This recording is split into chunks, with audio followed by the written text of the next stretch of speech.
Salam cerdas, Ibu, Bapak, Saudara-saudara yang saya hormati. Sesi membaca 1-2 berita kali ini disertai dengan sedikit komentar dari saya membacakan soal hasil penerbitan Global Bonds. Ya. Global Bond, penerbitan Global Bond, SUN sebenarnya, surat utang negara, atau lebih umum lagi dikenal sebagai surat berharga negara, tapi dengan valuta asing ya sebagai denominasinya. Nah, kita mulai dari sumber beritanya dulu saja, yaitu rilis dari Kementerian Keuangan. Judulnya, penerbitan Global Bonds dengan format SEC Shelf Register sebesar 2 miliar dolar Amerika dan 1,4 miliar euro, itu judulnya. Nah, saya bacakan, Rabu 8 Januari 2025 dalam kurung New York, waktu New York ya, jadi ini bersamaan terhitung Kamis kalau di Indonesia, tanggal 9 Januari hari ini.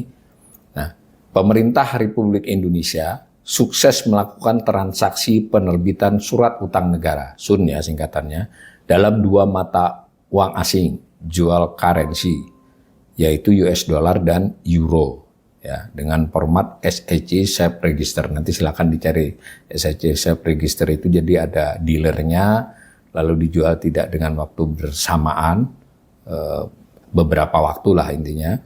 Nah, hasilnya adalah masing-masing sebesar 2 miliar dolar dan 1,4 miliar euro. Nah, menurut rilis Kementerian Keuangan ini disebutkan transaksi ini menandai keberhasilan pemerintah menerbitkan Global Bonds dengan format SEC Register untuk ke-16 kalinya. Ya, kalau dalam klasifikasi ini termasuk book building ya, tapi di sini lebih khusus lagi bagian darinya adalah SEC Shelf Register. Nah, itu ada rinciannya. Jadi dari rilis itu ada rincian yang sifatnya tabel, ada serinya, ada tenornya, ada tanggal jatuh temponya, lalu tanggal pricingnya, tanggal settlement. Jadi pricing ya berarti sudah penentuan siapa pemenang, harga berapa. Nanti penempatannya berarti terhitung tanggalnya mulai 15 Januari, seminggu kemudian. Nah, ini ada nominal penerbitan masing-masing, jadi ada 4 seri ini, ada seri berapa ini, seri dolar sebanyak 3, yang seri euro ada 1. Nah, ini di situ juga ada informasi tentang kuponnya berapa, jadi kupon itu yang tertera ya. Kalau yield itu netonya, jadi kalau misalnya kuponnya di sini ada yang 5,250, 5,250%, 5,25 ya, itu nanti harga jualnya berapa, itu harga SUN-nya. Nah, karena harga jualnya di bawah 100, sedikit di bawah 100, 90 berapa ini tidak 99,783, jadi harganya begitu, maka yieldnya jadi 5,3. Ini sambil pemirsa bisa membayangkan ya, buat pemirsa yang belum terbiasa, tentu yang sudah terbiasa, udah ini kupon itu yang tertera bunganya, yield adalah realnya, karena kan orang membeli tidak mesti 100 kan, nah, umumnya di bawahnya, tapi kadang-kadang kalau situasi pasar tertentu bisa di atasnya. Ini diinformasikan 99,783. Seri lain yang euro itu 98,835, tapi kuponnya cuma 4,125, sehingga yieldnya 4,251, kurang lebih begitu yang ditawarkan ya. Nanti dibacakan, mohon maaf ini hasil penerbitan bukan ditawarkan ya, hasil penerbitan. Nah, saya baca aja bukan yang tabel silakan dicermati dari beritanya.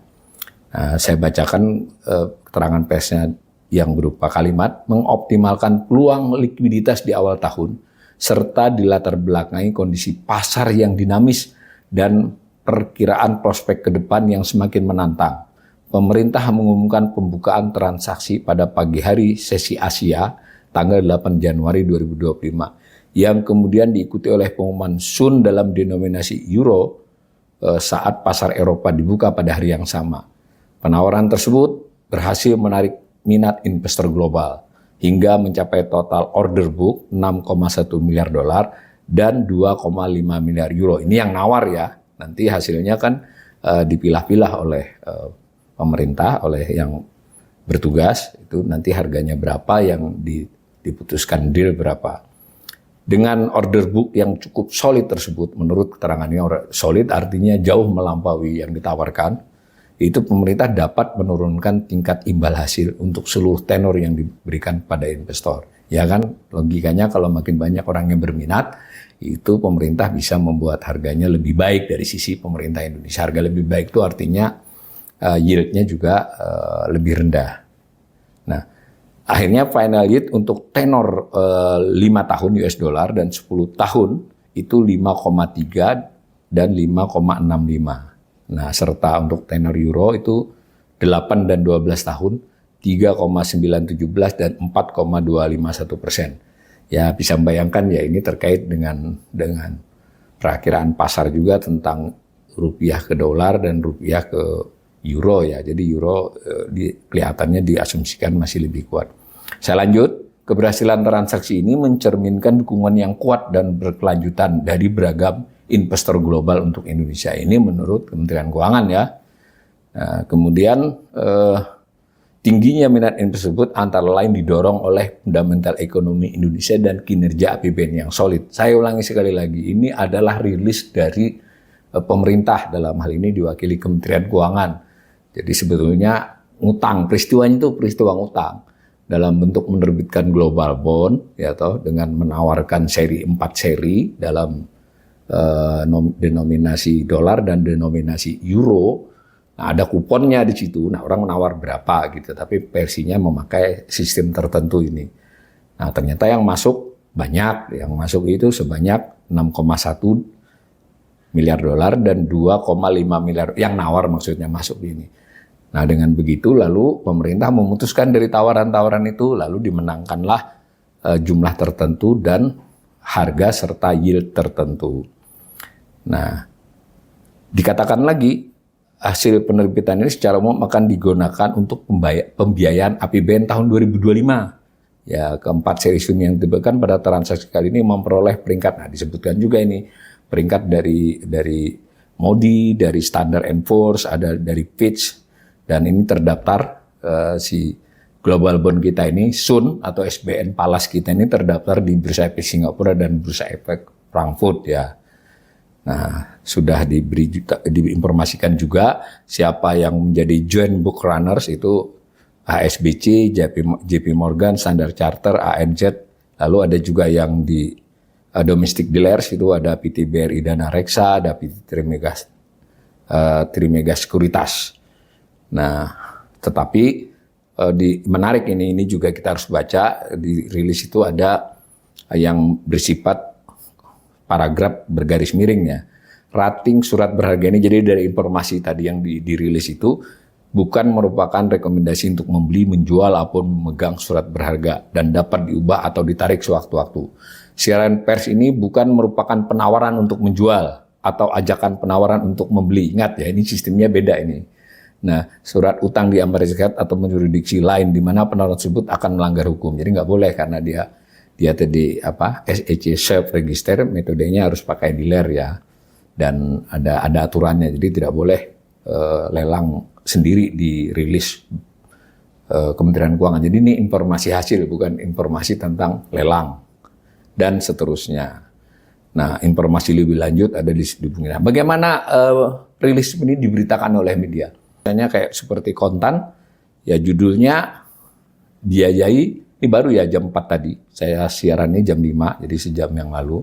Biaya APBN 2025, pemerintah terbitkan global bond berdenominasi dolar Amerika dan euro. Itu judulnya Kontan. Kalau kita baca, ini isinya ya nyaris tidak ada informasi yang tambahan, hanya membuat tadi tabel di dalam rilis Kementerian Keuangan dibuat menjadi kalimat. Jadi umpama kita lebih terbiasa baca verbal, itu mungkin bagus baca ini. Tapi buat yang terbiasa lihat tabel lebih gampang ya, boleh langsung ke DJPPR. Jadi saya tidak bacakan persis isinya, tidak ada informasi tambahan. Nah, begitu juga dengan kumparan ya, sama ini bukan persis ya, maksudnya hanya mengolah dari tabel tadi diolah menjadi paragraf-paragraf, tetapi masing-masing punya urut-urutan mana yang didahulukan. Terus ada juga tambahan keterangan yang sebenarnya adalah menafsirkan dari tabel tadi. Jadi relatif hati-hati semua kalau awal straight news begini ya. Karena ini juga menyangkut dengan kredibilitas medianya, benar nggak dia memberitakannya. Semacam itu. Nah, judulnya yang beda-beda. Ini ada judul yang menarik nih dari Bloomberg Technos. Tetapi kalau dibaca, isinya sama sebenarnya. Tapi judulnya nih, Prabowo tarik utang baru dari pasar global. Nilainya 55,88 triliun. Berarti dia langsung mengkonversikan dengan nilai rupiah hari ini kan seperti itu.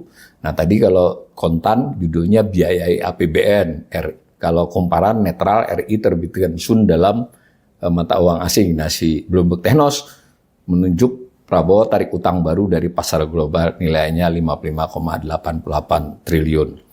Nah saya kasih komentar sedikit.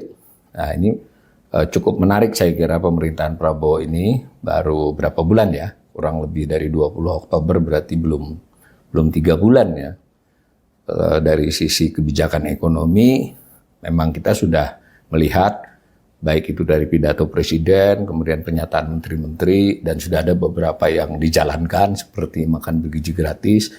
Ada juga soal yang kelihatan yang lebih diberitakan, ada soal swasembada pangan yang bahwa kita tidak impor beras, jagung, gula konsumsi, tetapi kan itu baru pernyataan-pernyataan yang ya kebijakan yang belum ya tanda petik kecuali MBG yang lain belum berbiaya. Ada juga rumah kan mau 3 juta, terus ada sudah info ada asing ya Timur Tengah yang mau investasi untuk 1 juta rumah. Tapi kan itu semua kalau tanda petiknya kalau secara keuangan kan kecuali MBG baru uji coba beberapa hari. Hanya masih di 190 titik kali 3.000, 3.500 kan masih di kisaran 600.000 sasaran 600-700.000 lah ya. Itu belum sampai 100 miliar saya kira.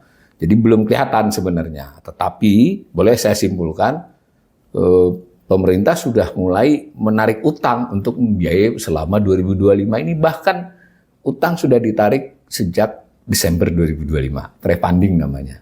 Kita sudah bahas di sini beritanya, itu 85,5 triliun ya untuk pre-funding di bulan Desember kebutuhan APBN 2025. Nah ini hari ini 55,88 triliun berarti sudah sekitar hampir 142 triliun utang sudah ditarik.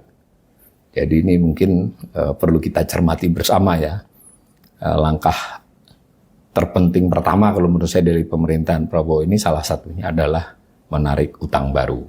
Sementara beberapa kebijakan lain masih dikomunikasikan, dirapatkan, PPN hingga sekarang sepertinya sudah usai, tapi masih menyisakan soal-soal teknis bagaimana perubahan-perubahan pencatatan fakturnya, ngitungnya yang sudah terlanjur bayar 12%. Nah, nanti kita juga akan bacakan soal harga-harga patokan tertentu juga untuk yang diatur pemerintah juga masih dibicarakan. Tetapi yang sudah pasti sampai saya baca ini pemerintah sudah menarik utang sebanyak 142 triliun.